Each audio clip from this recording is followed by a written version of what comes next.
Unpacking and moving a 33-pound Anyang power hammer. William Hovey Smith, 2019. I'm the author of Backyard Deer Hunting and also a new business book, Create Your Own Job Security, which advocates starting a new business anytime, anywhere, at any age when you need to earn a little extra money. And my late life business is Hovey's Knives of China. And this large hammer is going into my knife shop. This is Hovey Smith, the Backyard Sportsman. And as much as we guys like our guy toys, and seemingly to our spouses, need almost no excuse at all to buy another piece of equipment of some sort, sometimes it pays to rent rather than to either buy or build. And that's the case here. Tomorrow, sometimes, or the day after, I'm going to be moving a power hammer into my knife shop. And this hammer weighs something on the order of 1,350 pounds, a little more with the packing and so on. And so by myself, I have to get it inside this porch and also inside a 36-inch door frame over here. Well, my first challenge is getting it on the porch. To get to the porch, there is a 4-inch lift. So I have a dolly, which you'll see in a little bit, already built, and I'm going to put some ramps on that lift. So I'll have a low angle pull through the door. But I need a dead man.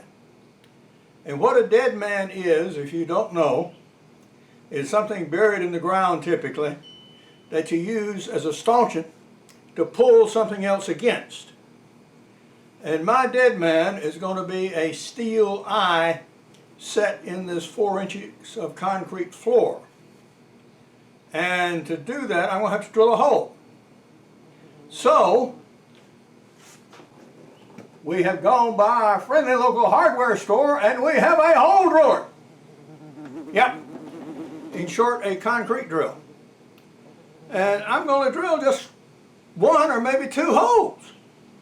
So I certainly don't need to buy this rather expensive piece of equipment, which new would be several $100s at least. So we just rented it for half a day. So okay, we're going to get started. I'm going to put the second hole underneath my shop table, and this will allow a straight line pull through my shop door. Fortunately, the machine is small enough that I can actually get under the table with it.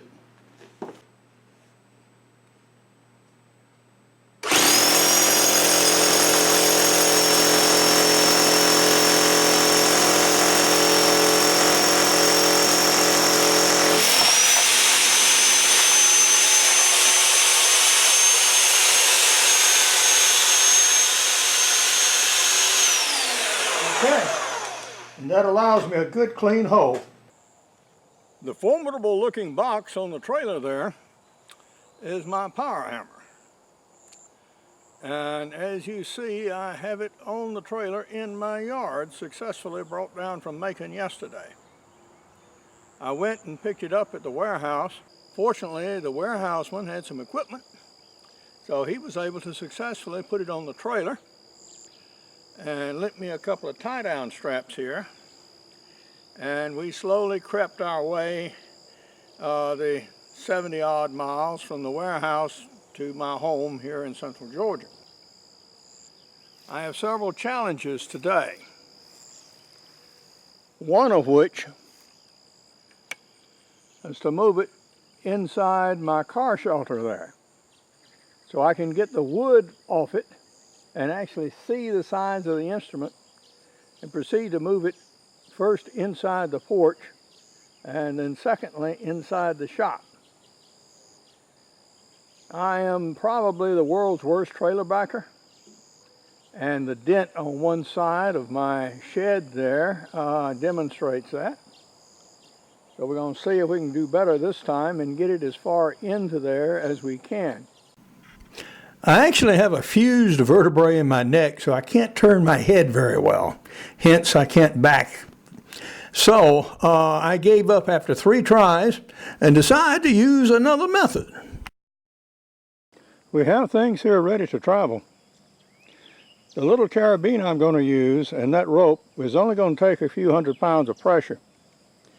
But that should be enough to swing the trailer around. If not, then we'll actually get the truck winch and do it that way.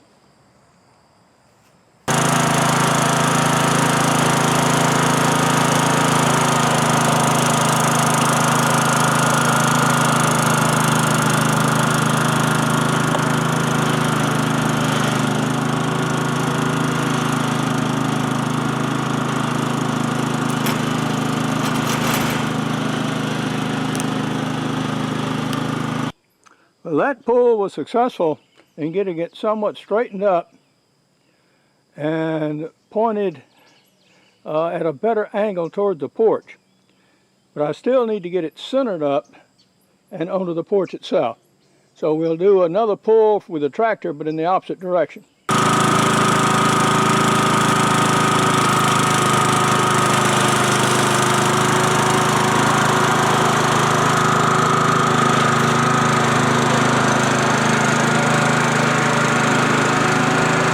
Have succeeded. Our little dolly got caught up on the edge there, but we now have our hammer centered to the door and the trailer under the shed. So now at least I can take it off as well as remove all that wood, etc., in the shade rather than in the 100-degree heat and the bright sunshine. As will be seen later, I should have attached the dolly to the trailer to keep it from shifting. I have the power hammer on the trailer and in the center under my car shed. Now I just jacked up the back of the trailer and I took the lift gate off because the amount of pressure I'm going to put on, or would have put on that gate had I attempted to use it, would probably have broken those welds. You'll notice that I have my 6-wheel dolly underneath the back, and that way I hope to be able to pull the power hammer directly on the top of the dolly without having to lift it. So the next task is going to be to take the wood off of it and see actually what we've got and how it is attached to that steel pallet.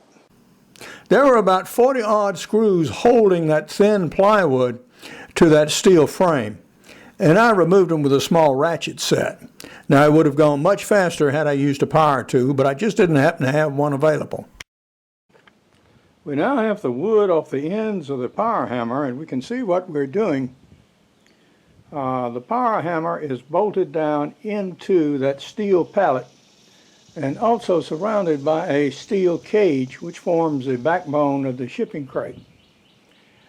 So I'm going to have to get that cage off it.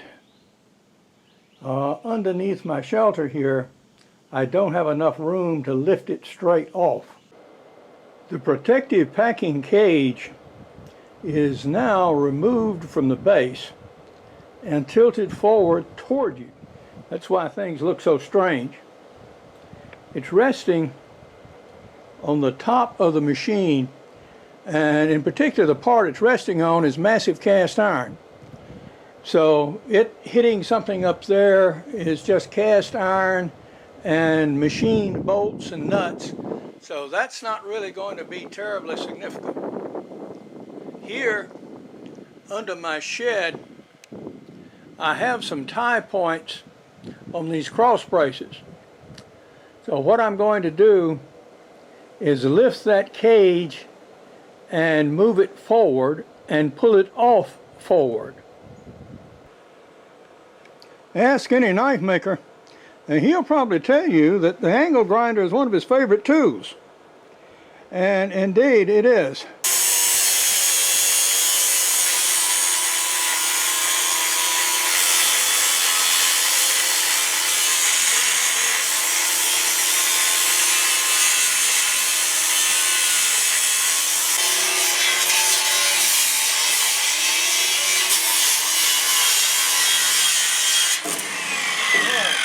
side.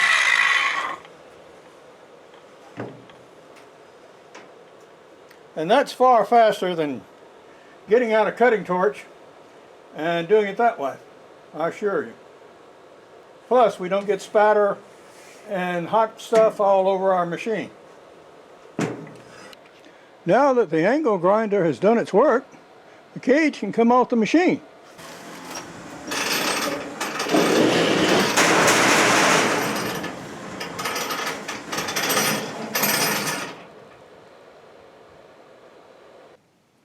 We're getting ready to actually move the power hammer off of this steel pallet. And the first thing to do, of course, is it was retained by 4 bolts, and those happen to be 15/16. Once we take off these bolts, we'll be able to slide the hammer itself off of the steel pallet. We have everything hooked up now on the pull. We have our rope, and it's attached, of course, to the hammer on this end.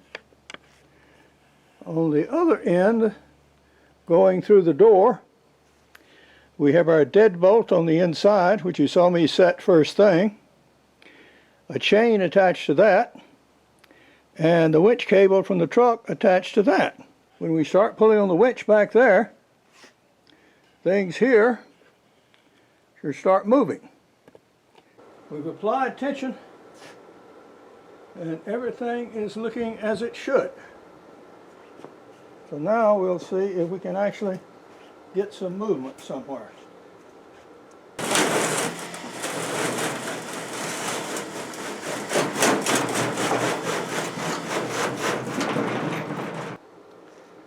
Yes, it and the pallet are sliding together.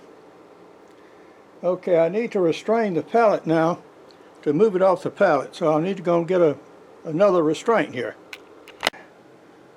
I've now restrained the pallet with a couple of come-alongs, and we'll see if we can get it moving actually off the pallet itself now.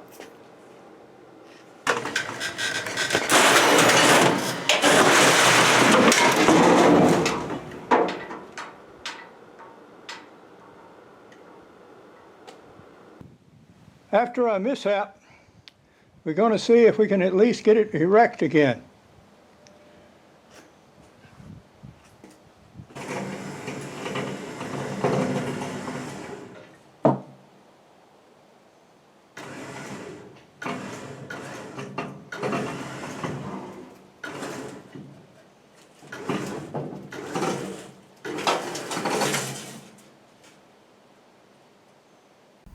Now note when I relax the tension that the hammer wants to fall forward, even though one would think the other way around, that it would settle down on its base.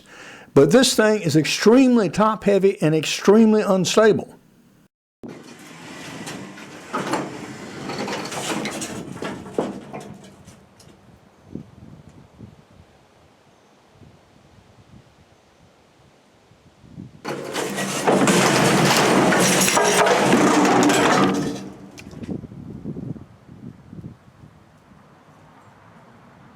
Although at some cost to my equipment, I did manage to erect the hammer. So keep watching for further developments as I work towards getting it in the shop. Besides backyard deer hunting, I have other outdoor books, and these include crossbow hunting, extreme muzzleloading, and e-book series on muzzleloading guns. Now my newest book is Create Your Own Job Security. And this book advocates that a person start a new business anytime, anywhere, at any age when you need a little extra money. This can be a large-scale business or a small-scale business, and you tailor it to your immediate needs and desires. Now, for me, it was a knife business, and hence the power hammer and why I'm moving it in my shop. And these are the unique knives that I make. These are culinary knives based on ancient Chinese patterns from 3,000 years ago. My work in progress is a novel, Father of the Grooms. And this is a dark comedy, and it traces the adventures of a Sicilian family who lives in Louisiana. And they go to Sicily and they attempt to get brides for their 2 sons who are having difficulty in getting and staying married. So they're going to go back to the old country and do it the old-fashioned way. Well, things get very complicated in Sicily, and that leads to quite a few adventures. So this is the thrust of the novel. It will be completed in a year. Right now, you can receive it chapter by chapter as I write it. And for $20, you'll get the finished book as I complete it. To find out how I got the power hammer on the dolly and into my shop, see the next video. Anyang Power Hammer from Dr. Shop. For more information on my books, blogs, and more than 750 videos, you can go to my website, www.hoviesmith.com. For information on my business books, you can go to createyourownjobsecurity.com. To find out how my new novel and the knife I'm making for it are going, you can look at fatherofthegrooms.net. For information on my knives themselves, you can go to hoviesknivesofchinablog.co. Good hunting and good eating from the outdoors. Goodbye, and God bless.